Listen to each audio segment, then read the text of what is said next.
Си народи, ки хрепени дочакат дан, да коли сонце ходи, препири світа попрегнан.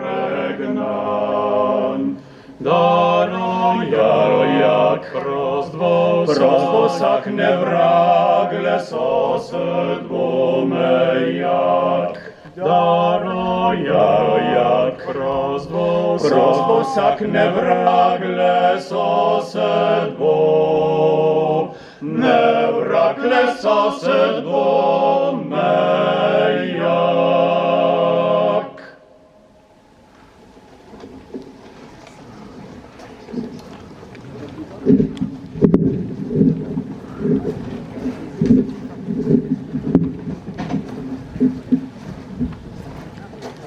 Rekviem.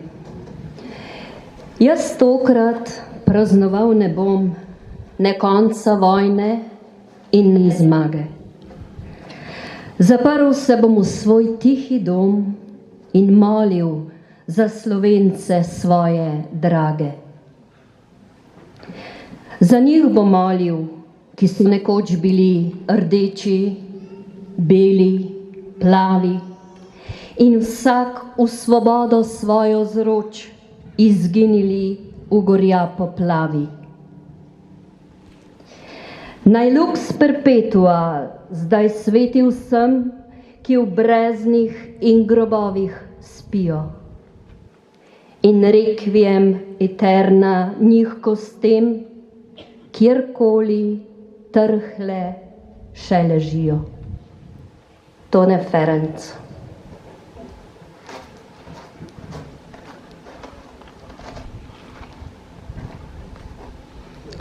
Lepo pozdravljeni vsi, ki ste se udeležili današnje spominske maše in spominske slovesnosti, pri kateri obeležujemo 75-letnico genocida nad prebivalci Rovt in nad Slovenci, ter obeležujemo Evropski dan spomina na vse žrtve totalitarnih in avtoritarnih sistemov.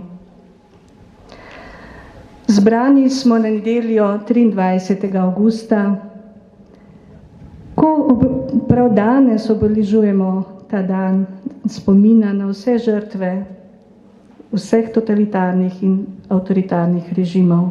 Ta dan je razglasila Evropa leta 2009 z resolucijo o evropski zavesti in totalitarizmu, ki je Slovenija žal ni ratificirala. Vseh žrtev vojne in povojnih izvensodnih pobojev smo se spomnili pri maši. Je pa ta dan v zavesti faraonov Rovt posebej zaznamovan. Na ta dan leta 1993, bila je prav tako nedelja, so bile v Rovtah slovesno blagoslovljene farne spominske plošče.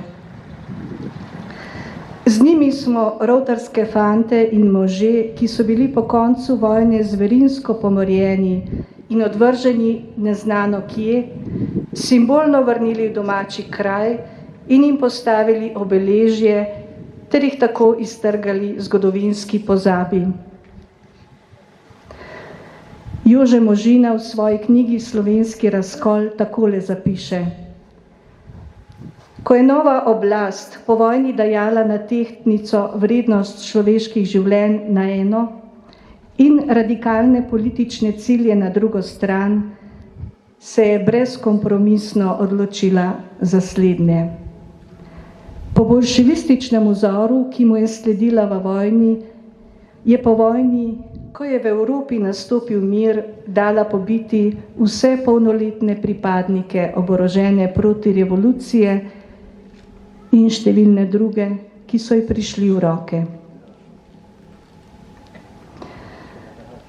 Sedaj pa vabi k mikrofonu magistra Jurija Pavla Emeršiča, profesorja zgodovine na gimnaziji Želimlje in člana upravnega odbora Nove slovenske zaveze, da nam spregovori.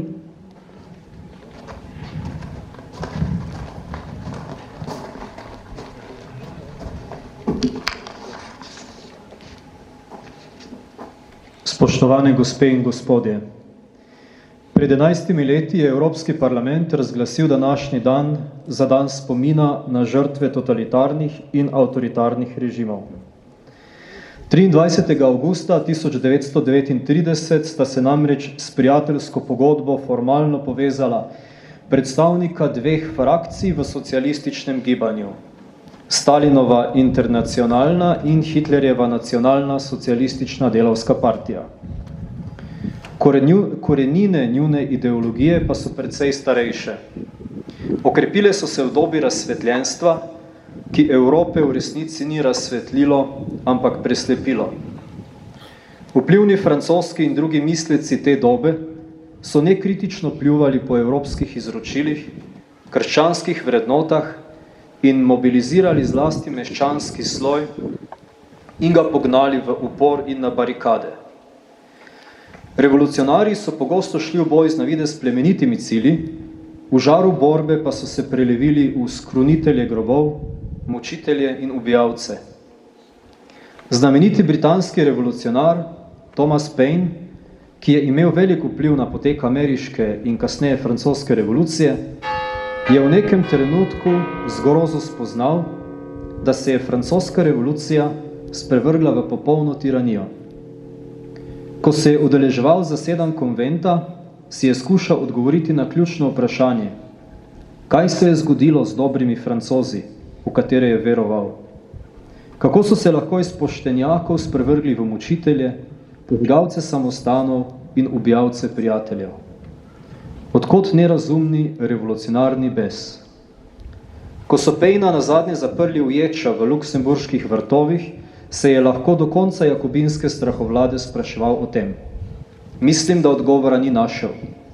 Izhajal je namreč iz predpostavke, da je človek dober. Zanikal pa je zlo, zanikal je greh. Do podobnih težav kot Paine je prišel 60 let kasneje francoski liberalni politik in zgodovinar Tocqueville, ki je preučeval pretekle revolucije, zlasti francosko, in si ni znal odgovoriti na vprašanje, kako je lahko zašla v nerazumno nasilje. Spregovoril je o virusu nove in neznane vrste, o virusu nasilja. Bile so na svetu nasilne revolucije, je zapisal, ampak zadnja nima precedensov. Odkot prihaja ta nova pobesnelost? Kdo jo je izzval? Kdo jo nadaljuje?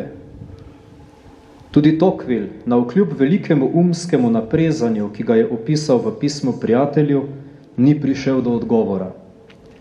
Verjetno ga je slutil, ampak ga kot razsvetljeni liberalni mislec ni zapisal. Tudi on je izhajal iz predpostavke, da je človek dober. Tudi on je zanikal zlo, zanikal je greh. Zakaj kristjani na začetku vsake maše drug drugemu in Bogu priznavamo svojo grešnost in šibkost? Ker nič ne gradi občestva, skupnosti, bratstva bolj, kot priznanje lastne in prepoznanje tuje nepopolnosti. Ob tem postajamo strpni in potrpežljivi do bratov in sestra. Na drugi strani pa je ugodni humus za nestrpnost tam, kjer ni priznanja človeške bede, šibkosti, greha in zla. Tam zavladajo trdosrčni farizeji, razsvetljeni jakobinci in zategnjeni puritanci. Tam človeka ob najmanjšem spodrsljaju izobčijo, kamnajo, mu odsekajo glavo ali pa postavijo pred strelski vod. In prav to se je zgodilo razsvetljeni Evropi. Postala je ugodno okolje za nestrpnost in nasilje, ki se je širilo tja, kjer so bili družbeni organizmi oslabljeni zaradi vojaških konfliktov, socialnih krivic in civilizacijske utrujenosti. V Mehiko, Rusijo, Kitajsko, Španijo, Slovenijo in drugam. Zazdelo se je, da se silnemu toku zgodovine sploh ne da upreti. Vitalizem in fanatizem, ki je prevzemal revolucionarje, je ljudi očaral ali pa prestrašil in paraliziral ter spremenil v oprezneže, ki so čakali, kako se bodo stvari obrnile. Revolucionarji so med tem stopnjevali nasilje ter si nazadnje vzeli pravico odločati o življenju in smrti. Postavili so se na mesto Boga za katerega je nemški filozof Nietzsche razglasil, da je mrtev. To mesto jim je priznal tudi krščanski socialist Edvard Kocbek, ki je po umoru velikega Slovenca Lamberta Ehrlicha zapisal, da ima revolucionarno sodstvo med bojem na življenje in smrt pravico, da brez usmiljenja vzame posamezniku življenje. Mnogi Kocbekovi sledilci, tudi iz katoliških krogov, tako niso razumeli in še vedno ne razumejo domobranskega boja zoper komunizem. Zaradi intelektualne zaslepljenosti, napuha, pomanjkanja poguma ali pa preprosto zaradi lenobe, ne zmorejo ali pa nočejo videti resnice. Raje zavzamejo udobno pozicijo neopredeljenosti, iz katere vzvišeno komentirajo bratomorni spopad, trgajo iz konteksta svetopisemske stavke in zgodovinske dogodke, ter domobrancem očitajo, da je bila njihova obramba zločin. Trdosrčno stališče do pobite domobranske vojske ima hude posledice, ki jih je napovedal veliki mislec in bodoči svetnik Chesterton. Ker je njihovo srce ostalo trdo, so se jim omehčali možgani. Komunistična ideologija je pustila za sabo strahotno moralno ter intelektualno pohabo. Fazi fizičnega iztrebljanja je namreč sledilo uničevanje spomina. Hudičevo geslo v Goethejevem Faustu je bilo: vse je dobro, kot da se ne bi nič zgodilo. Uničevanje spomina in tradicije je diabolično početje. Podobno uničevanje korenin evropske civilizacije se je po letu 1968 okrepilo tudi na demokratični strani železne zavese. Tam se je fronta preselila na univerzo, medije in popularno kulturo. Tam nova levica ne tolče več z vsemi topovi po ekonomskem redu, cerkvi in državi, ampak prefinjeno zmanjšuje vlogo klasične družine, spodbuja antiindustrijski in antihumanistični ekologizem, asimetrični multikulturalizem, ki blati lastno in poveličuje tuje kulture, globalizem in tako dalje. Vse z jasnim ciljem prevrednotenja vrednot in vzpostavitve kulturne dominacije v svetu. Čeprav je stara levica na gospodarskem in političnem nivoju popolnoma zatajila in pogorela, se nova na omenjenem kulturnem nivoju krepi. Eden njihovih zadnjih projektov je bilo rušenje in onečaščanje spomenikov po Združenih državah Amerike, Združenem kraljestvu, celo po Grenlandiji. Danes v Sloveniji dediči starega režima ne ubijajo več nasprotnikov po taboriščih, jamah in gostilniških kleteh. Kljub temu pa so prisotni v vseh družbeno-političnih strukturah, iz katerih jih ilustracija ni pregnala. Površni in površinski ljudje se njihovega delovanja sploh ne zavedajo. Samo razumni in v srcu pravični zmorejo pod površjem vsakodnevnih dogodkov prepoznati dobro in zlo, krepost in greh, prisotnost svetega in hudega. Takšni ljudje se lahko proti zlu tudi učinkovito borijo. Takšni so bili naši mučenci. Prepoznali so navzočnost zla in delo hudega duha in se mu zoperstavili. Ti mučenci so naši priprošniki pri Bogu, ki je gospodar zgodovine. Tiste zgodovine, ki nima vedno prav in je velikokrat tekla mimo Boga in mimo človeka, kot se je v pesmi izrazil Kocbek, ki je bil mnogo boljši pesnik kot pa politik. Ti naši mučenci verjetno niso bili niti pesniki, niti politiki, ki bi obljubljali nebesa na zemlji. To je obljubljala neka druga ideologija. Ti naši mučenci so se komunizmu uprli zato, ker so hoteli živeti v skladu z naravnim stvarnikovim redom, opisanim v prvem poglavju Svetega pisma. Hoteli so živeti kot gospodarji na zemlji, ki jim je bila izročena. Hoteli so živeti po svojih postavah in naravnih zakonih. Bili so pomorjeni. Zgodovinski tok je pogosto krivičen. Še danes so mnogi pravični ljudje preganjani, mučeni in pobiti. Boj med grešno Babilonijo in nebeškim Jeruzalemom traja in bo trajal do konca časov.